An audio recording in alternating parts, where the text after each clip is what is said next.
One moment, he was the quick-witted mechanic fans couldn't get enough of.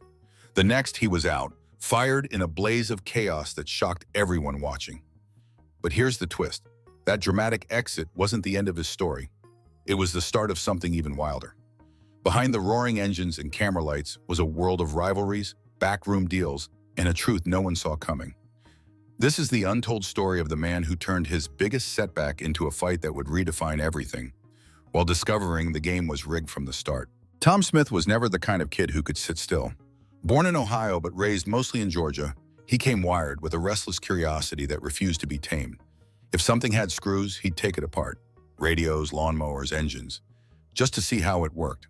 Putting it back together, that was optional. It wasn't about perfection, it was about discovery. But Tom's curiosity came with a mischievous streak. At just 10 years old, he spotted his uncle's 1974 Pontiac Granville sitting in the driveway. To most kids, it was off limits.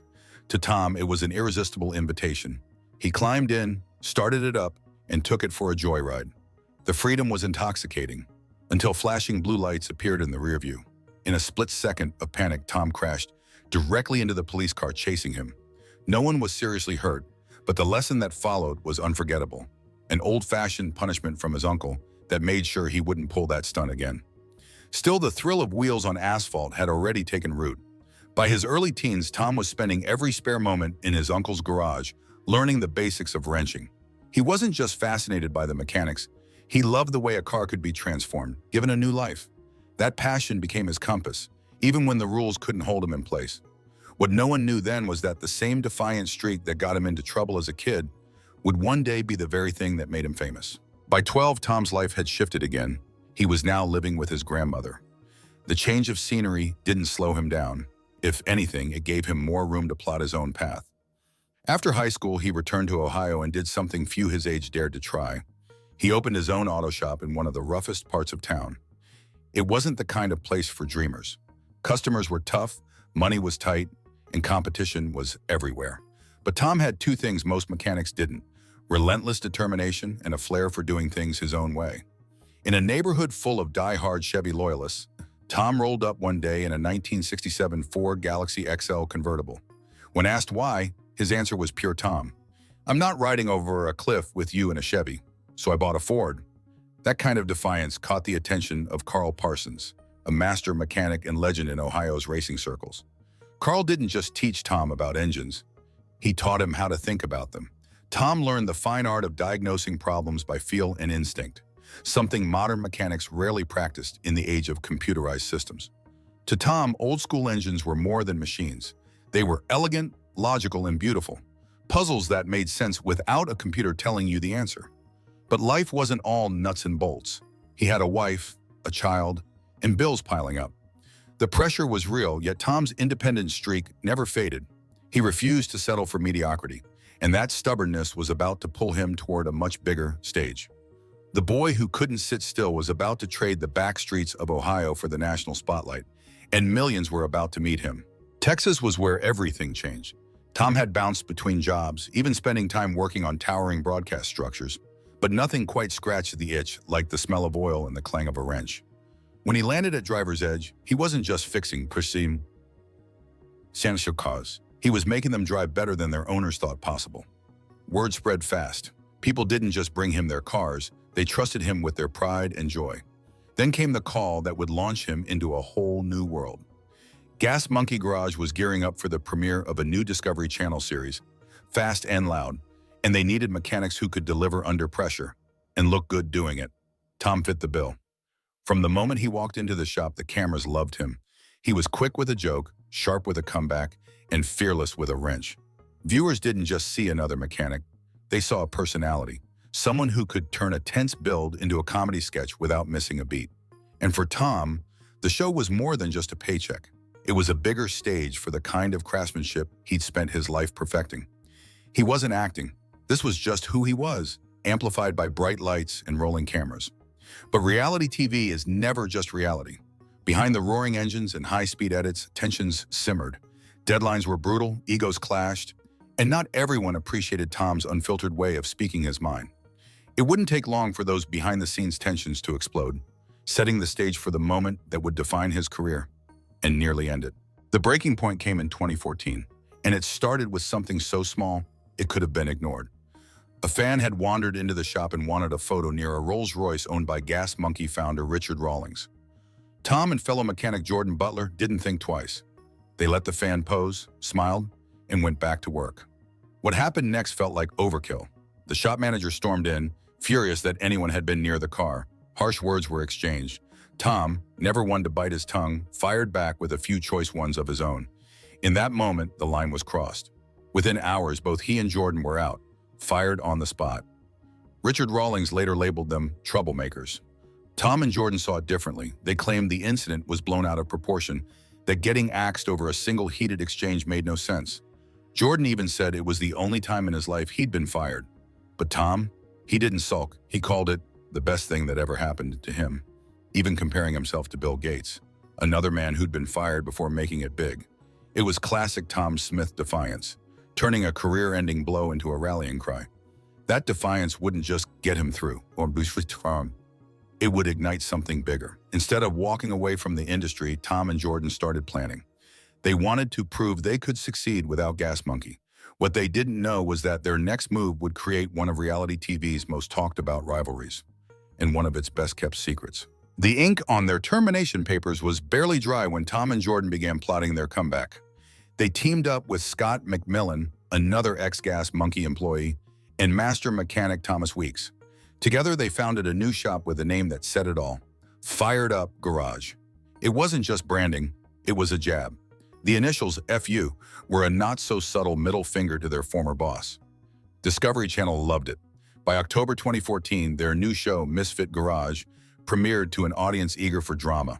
The concept was simple: the Misfits versus the Gas Monkeys, outcasts taking on the empire that cast them out. On screen, the rivalry was electric. Trash talk flew in interviews. Social media was full of digs and accusations. Rumors swirled that each side was trying to poach the other's talent. At one point, fans speculated that Aaron Kaufman, Gas Monkey's star mechanic, might defect to the Misfits, a move that supposedly had Richard Rawlings sweating. But here's what viewers didn't see. Much of the feud was carefully engineered. In a twist almost no one knew, Richard Rawlings himself was an executive producer of Misfit Garage.